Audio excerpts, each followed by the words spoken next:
ஆமென். அவரை விண்ணை மண்ணை படைத்தவர் உமான்மாவோடும் இருப்பார்.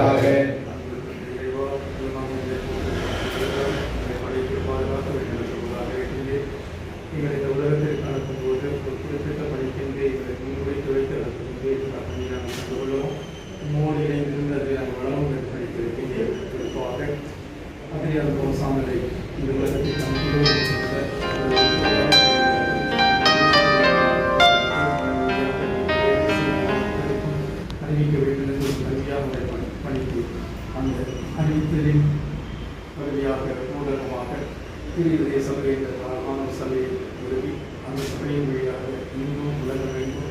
இந்த திருவிதயத்தினுடைய அனுபவம் மாற்றம் இதை அரசும் எங்கும் செல்லும் அடைய வேண்டும் என்று அந்த இவரால் ஏற்படுத்தப்பட்ட அந்த சபையை சார்ந்த சகோதரர்கள் உலகின் பல முறைகள் உதவி செய்து கொண்டிருக்கிறார்கள். அந்த பணி தொடர இன்றும் இவர் பெரியார் கௌசான் ஊர் பிரசனத்திலிருந்து இவர்களுக்காக வேண்டிக் கொண்டிருக்கிறார். இவருடைய செயல்பாடுகள் இவர்களுடைய துணிக்க வாழ்வு இவருடைய மக்கள் மீது இவர்களுடைய அக்கறை இந்த உலகத்தில் வாழ்வதோடு மட்டுமல்ல இந்த உள்ளமிருந்து நம்முடைய வாழ்ந்து கொண்டிருந்து கொண்டு இன்றும் அந்த மக்களுக்கு அருளையும் மாற்றை கொடுத்துக் கொண்டிருக்கிறார். எனவே இந்த பிரசனத்தில் வாழ்ந்து கொண்டிருக்கின்ற இவரை புனிதராக திரு அவையானதை அறிவிக்க வேண்டும் என்ற முயற்சி நாங்கள் கொண்டிருக்கின்றோம். இந்த முயற்சியால் ஆசீர்வதித்தலும் பணி செய்யக்கூடிய ஆசீர்வதித்து இந்த காரியங்கள் செவ்வனை செய்யப்பட்டு ஒரு நாள் இவரும் திருநபை உணர்வது போல பீடத்தின் வைக்கப்பட்ட உங்களுடைய அருளையும் ஆற்றல்கள் கொடுத்தது வேண்டும் என்றும் கேட்டு வந்தார்கள். கொச்ச பிறகு எமது ஆட்சி வருக திருவுளம் என்னுடைய நிறைவேறுவது போல உங்களுக்கு எதிராக போல எங்கள்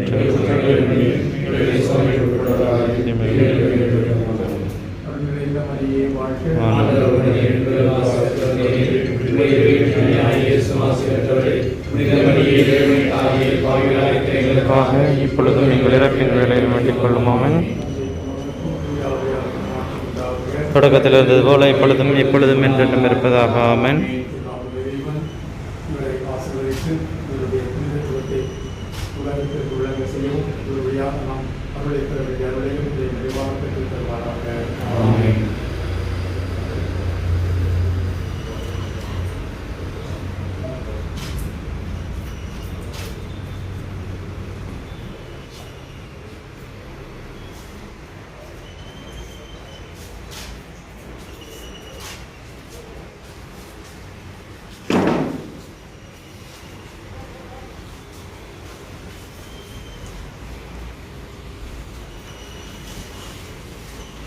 மகிழ்ச்சி அடைகிறோம்.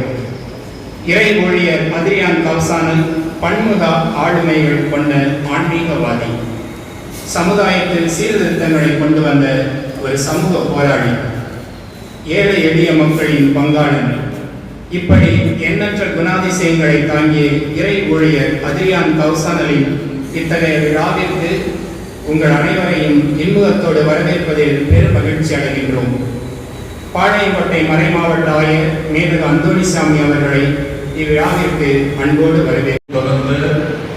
இயேசுவின் இருதயத்திற்கு இனிமையான அருமையான பாசமுள்ள இருதய சபையின் இருதய சபையின் தலைமை சகோதரர் வேளாங்கண்ணி அவர்களே, மறைமாவட்டத்தின் ஆயர் நேதர் அந்தோனிசாமி அவர்களே, தேச சபை மாநிலத்தின் தலைவர் டேனிஸ் புன்னையா தந்தை அவர்களே, இங்கு வந்திருக்கின்ற அருள் சகோதரர்களே, அருள் தந்தையர், இன்றைய நாள் ஒரு பொன்னான நாள், ஒரு அற்புதமான நாள்.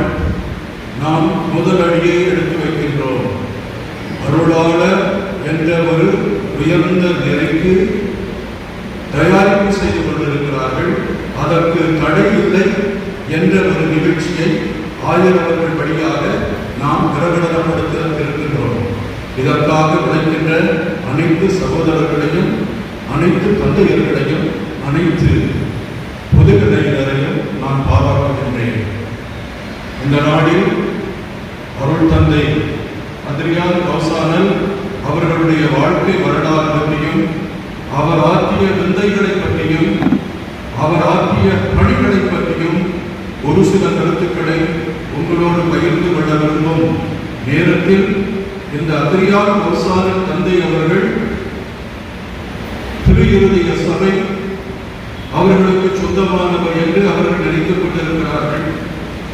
அவர்களுடைய அடித்தளம் பவுண்டர், அவர்கள் அந்த சபையை நிறுவியவர் என்ற அந்த நினைப்பில் அவருடைய புனித பட்டத்திற்காக உழைத்துக் கொண்டிருக்கிறார்கள்.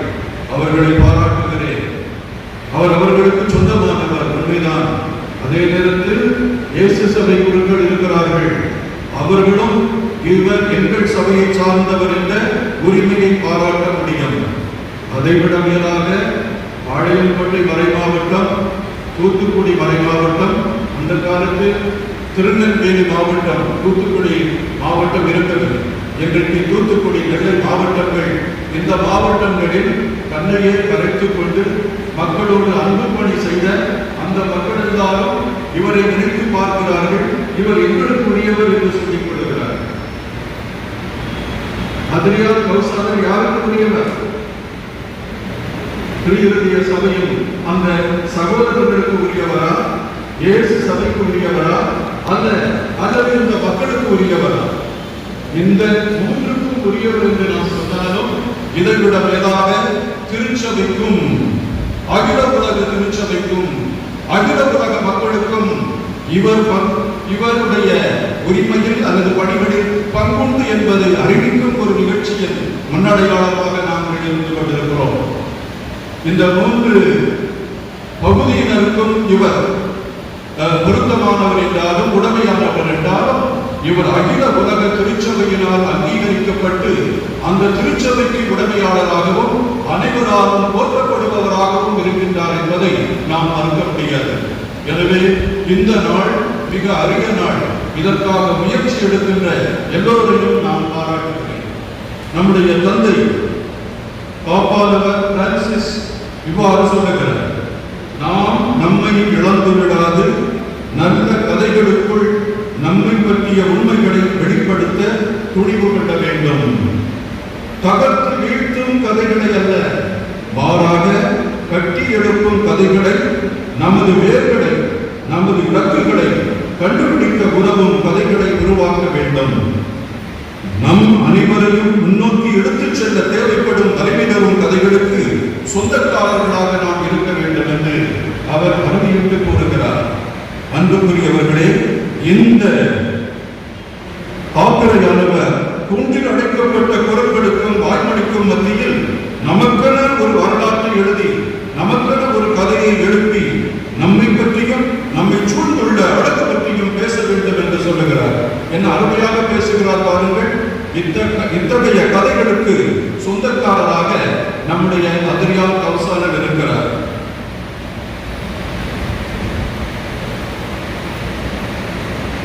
இத்துறவியையும் தூத்துக்குடி, திருநெல்வேலி மறை மாவட்டங்களோடு ஒன்றித்து விட்ட இந்த பிரபஞ்ச நாயகனை நாம் மறக்க முடியாது.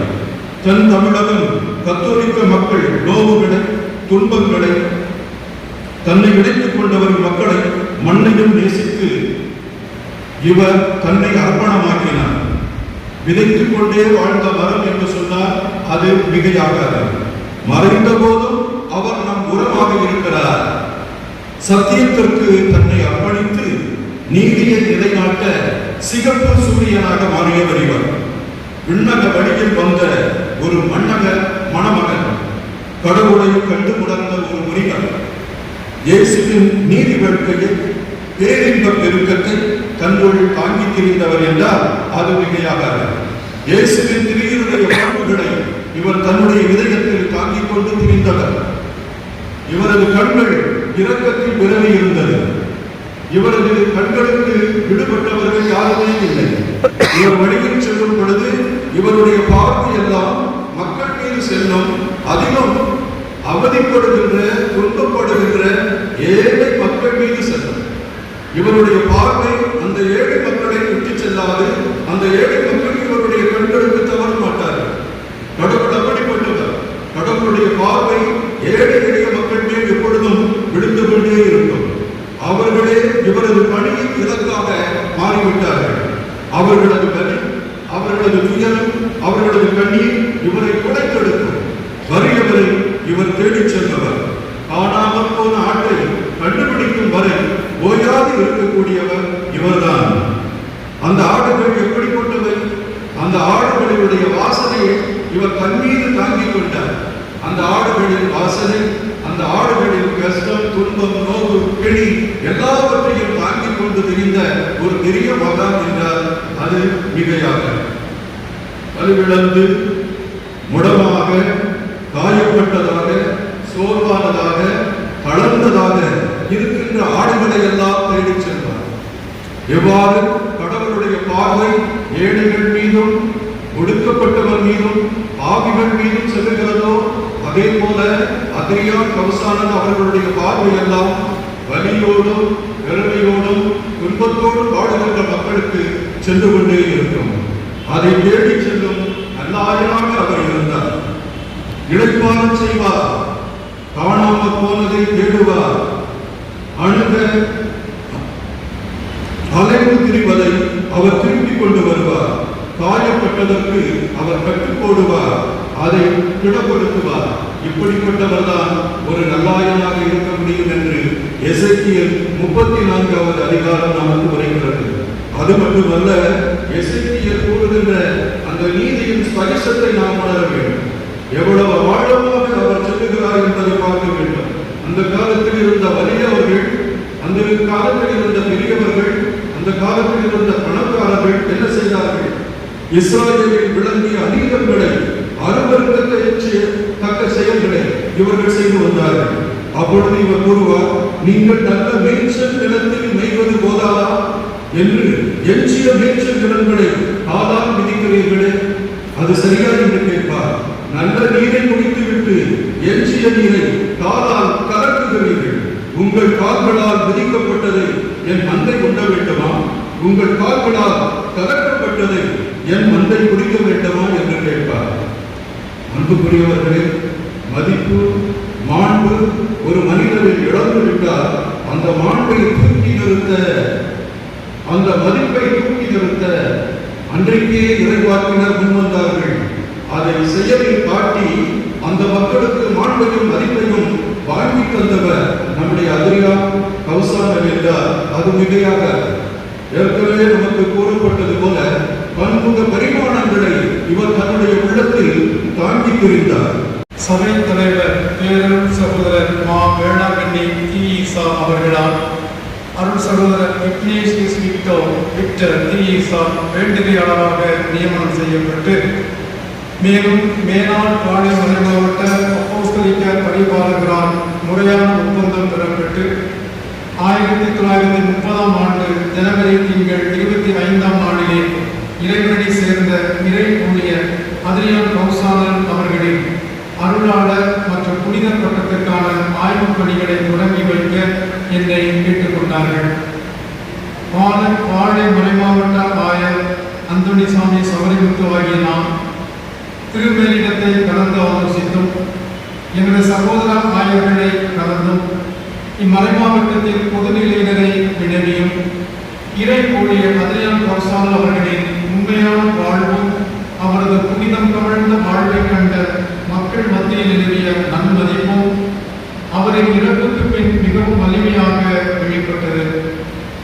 அவரின் பரிந்துரையால் பெற்ற அருளும் வரங்களும் பற்றிய சாட்சியங்களை பரிசோதித்த பின் இறை ஊழியர் அத்ரியான் கௌசான் அவர்களுக்கு அருளாளர் மற்றும் புனித பட்டத்திற்கான ஆய்வுப் பணிகளை தொடங்க வேண்டுகையாளர் அருள் சகோதரர் இக்னேஷியஸ் விக்டர் தீசா அவர்களின் வேண்டுகோளை ஏற்று ஆய்வுப் பணிகளை தொடங்கலாம் என இங்கு அறிக்கை செய்கின்றேன். பிரான்ஸ் தேசத்தில் ரோடஸ் மறை மாவட்டத்தில் மாசியா என்ற கிராமத்தில் பிறந்தார். பிறந்த அன்றே இறப்பின் விளிம்பில் இருந்ததால் அவருக்கு திருமுழுக்கு வழங்கப்பட்டது. 1770 மொழிபெயர்ச்சி பெற்றார். 1771 முதல் 73 வரை பிரான்சில் தத்துவியல் பயின்றார். 1773 முதல் 75 வரை பிரான்ஸ் ரோடஸ் மறை மாவட்டத்தில் இயற்பியல் 3 ஆண்டுகள் பயிற்சி பெற்றார். 1875 இயேசு சபை துறவு நிலைக்கு தன்னை அர்ப்பணித்தார். 1879 முதல் 1882 வரை பிரான்சில் புனித ஆப்ரி கல்லூரி கண்காணிப்பாளராக பணியாற்றி வந்தார். 1884 ஸ்பெயினில் குருவாக திருநிலைப்படுத்தப்படுகிறார். 1884 1885 ஸ்பெயினில் இறையில் 4ஆம் ஆண்டு பயிற்சியை மேற்கொண்டார். 1885 முதல் 87 வரை போர்டியோஸ் கல்லூரியில் கண்காணிப்பாளராக ஸ்பெயினில் பணியாற்றினார். 1887 மற்றும் 88 லண்டனில் தன்னுடைய 3ஆம் ஆண்டு நவகுரு பயிற்சியை மேற்கொண்டார். 1888 நவம்பரில் இந்தியாவில் குறிப்பாக புதுச்சேரியில் தன்னுடைய பாதத்தை பதித்தார். 1888 1889 தூய வளனார் கல்லூரி திருச்சியில் தமிழ் மொழியை கற்றார். 1889 94 வரை தூத்துக்குடியில் பங்கு பணியாளராக பணியாற்றும் பொழுது ஆலயத்தில் சமத்துவ நிலை, பள்ளியில் அனைவருக்கும் கல்வி கற்கும் உரிமை, துறைமுக தொழிலாளருக்கு உரிமையும் சலுகையும் பெற்றுத்தந்த பெருமை தந்தையே சாரும். 1994 முதல் 1905 வரை பாளையங்கோட்டையில் மறை தளத்தின் தலைவராக மிஷன் சுப்பீரியராக சிஸ் சபையில் பணியாற்றினார். 1894 கழுகுமலையில் மதக்கலவரத்தால் பாதிக்கப்பட்ட கிறிஸ்துவர்களுக்கு இங்கிலாந்து வரை சென்று நீதிமன்றத்தில் முறையிட்டு நியாய தீர்ப்பை பெற்றுத் தந்தார்.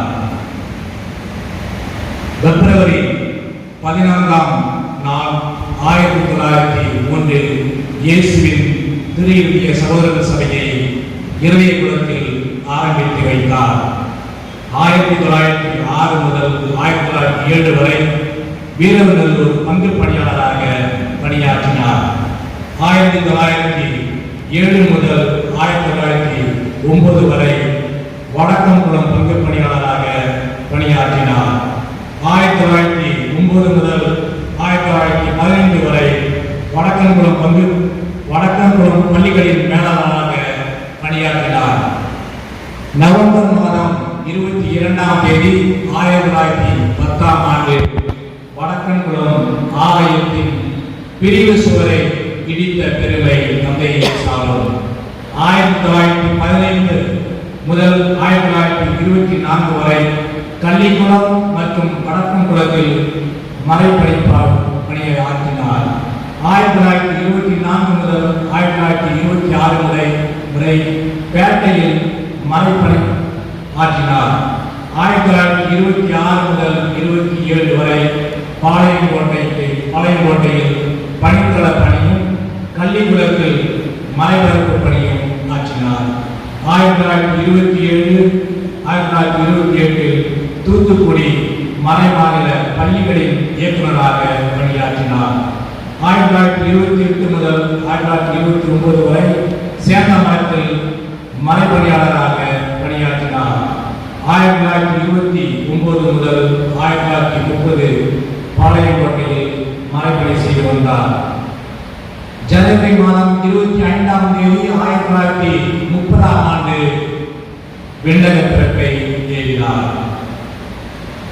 ஜனவரி மாதம் 27ஆம் நாள் 2021 அன்று ரோமை மேலெழுத்து திருமணத்திலிருந்து